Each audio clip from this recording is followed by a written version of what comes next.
तो आज के इस वीडियो में हम लेंगे एक स्टूडेंट का डाउट, और वो ये है एनसीईआरटी एग्जाम्पलर से क्वेश्चन नंबर 26 इलेक्ट्रिसिटी चैप्टर है आपका।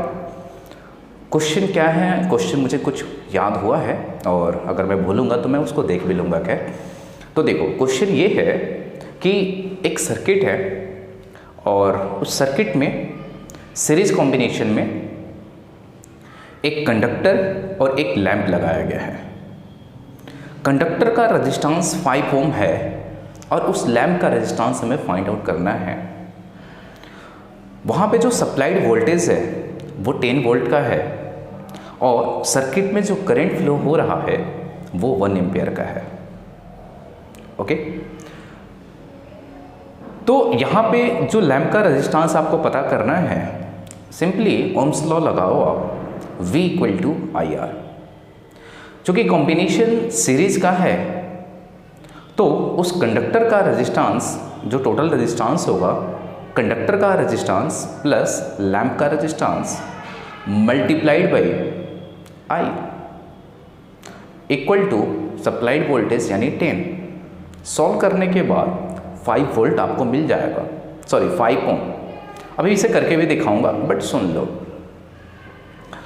इसके बाद क्वेश्चन में बोला क्या गया है कि अगर इन सीरीज कॉम्बिनेशन के साथ एक तीसरा रेजिस्टेंस आप लगाते हो जिसका मैग्नीट्यूड है 10 ओम,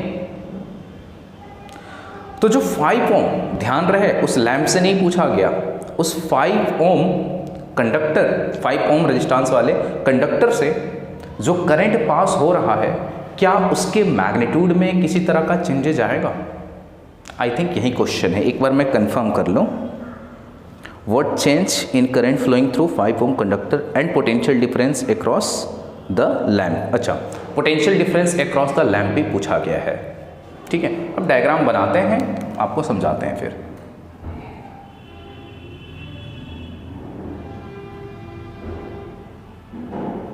ये लैंप के लिए हमने रेजिस्टेंस दिखाया है। ठीक है, आप चाहो तो ये साइन यूज कर लेना। ठीक है, यही कर लेना आप लोग। ठीक, मैं तो आपको समझाने के लिए बस बना रहा हूं।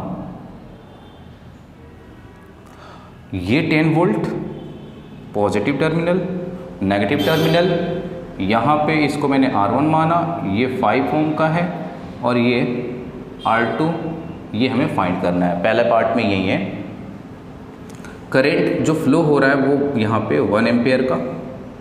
तो डायरेक्ट अगर आप ओम्स लॉ लगाते हो, V = I × R सीरीज, मतलब टोटल रेजिस्टेंस।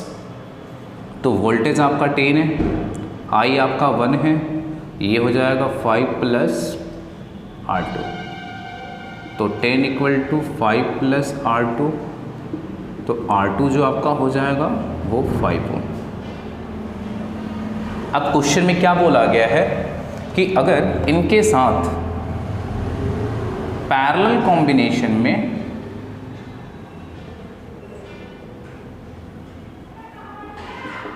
एक रेजिस्टेंस लगाया जिसकी वैल्यू 10 ओम है, तो फिर इसके थ्रू जो करंट पास हो रहा है उसमें किसी तरह का चेंजेस आएगा, यही देखना है आपको। ठीक है, तो अब सुनो बाबू, जब भी आपको सर्किट में करंट निकालना होता है तो सबसे पहला जो आपको काम करना है, टोटल रेजिस्टेंस आपको निकालना होगा।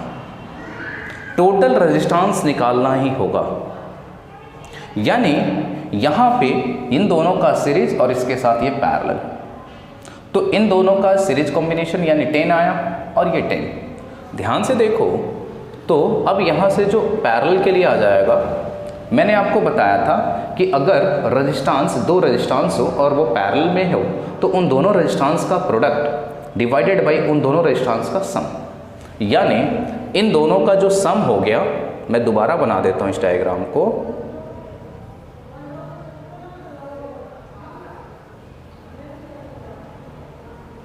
तो ये आपका 10 ओम और ये सीरीज जो कॉम्बिनेशन हुआ तो 5 और 5 10। तो क्या आ जाएगा, अब इन दोनों का पैरेलल कॉम्बिनेशन 10 × 10, 10 + 10, 100/20 यानी 5 Ω। ओके, अब सोचो जरा, यहां पे टोटल जो रेजिस्टेंस आपका आया वो कितना आया, 5 ओम। तो इस सर्किट में अब जो करंट फ्लो होगा वो 1 एम्पेयर का नहीं होगा। 10 ओम के आने की वजह से सर्किट में बाबू जो करंट पहले 1 एम्पेयर का फ्लो हो रहा था अब वो 1 एम्पेयर का नहीं होगा। क्या होगा, तो देखो सर्किट में जो टोटल सप्लाइड वोल्टेज है वो 10 है और इस सर्किट का जो टोटल रेजिस्टेंस है वो आपका 5 है।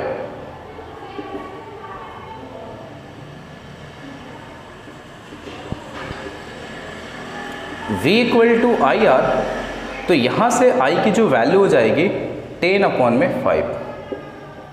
मतलब जो करंट पहले 1 एम्पियर का जा रहा था इस 10 ओम के आने की वजह से अब इस सर्किट में 2 एम्पियर का करंट फ्लो होगा। अब दिमाग में ये सवाल चलेगा कि ऐसा क्यों, तो बाबू मैंने आपको एक चीज़ बता रखी है कि अगर कॉम्बिनेशन पैरेलल का हो जाता है तो टोटल रेजिस्टेंस की वैल्यू डिक्रीज हो जाती है और जब रेजिस्टेंस की वैल्यू घटेगी तो करंट की वैल्यू इंक्रीज हो जाएगी। अगर आपने एक और रजिस्टर पैरेलल में लगा दिया तो ये करंट की वैल्यू और बढ़ जाएगी, और लगाओ और बढ़ जाएगी। लेकिन अगर यहीं पे अगर मैं यहीं पे रेजिस्टेंस सीरीज में लगा देता तो इस करंट की वैल्यू मैग्नीट्यूड जो है वो डिक्रीज हो जाती। आई थिंक बात समझ में आ गई हो बाबू। अगर इसी 10 एम्पियर को मैं सीरीज में लगा देता ना तो ये करंट की वैल्यू फिर घट जाती।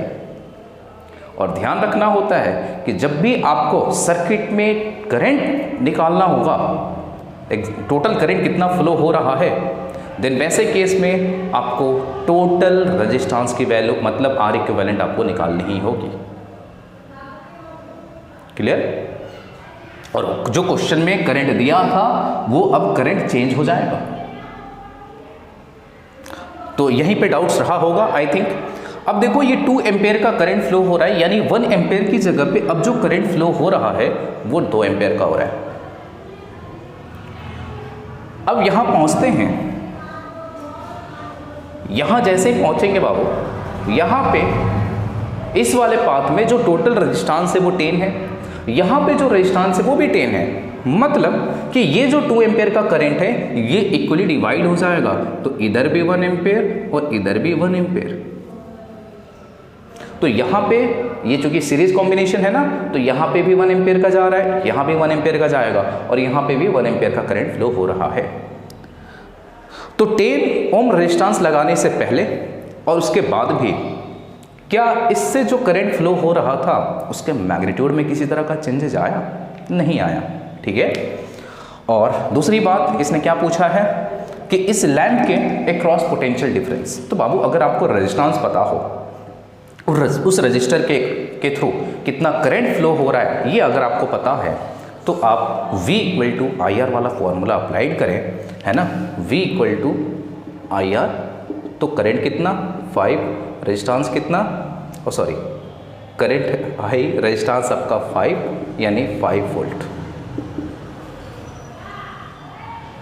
अभी भी कोई डाउट अगर आपका रहे तो डेफिनेटली आप मैसेज करें, मेल करें मुझे, ठीक है। लेकिन एग्ज़ाम फोड़ दो आप। ज़रा सा भी कहीं डाउट लगे, कहीं गलतियां हो गई हो मेरे से तो प्लीज़ उसे बताएं आप, ओके। लेकिन आप एग्ज़ाम को फोड़ें एक बेहतर तरीके से।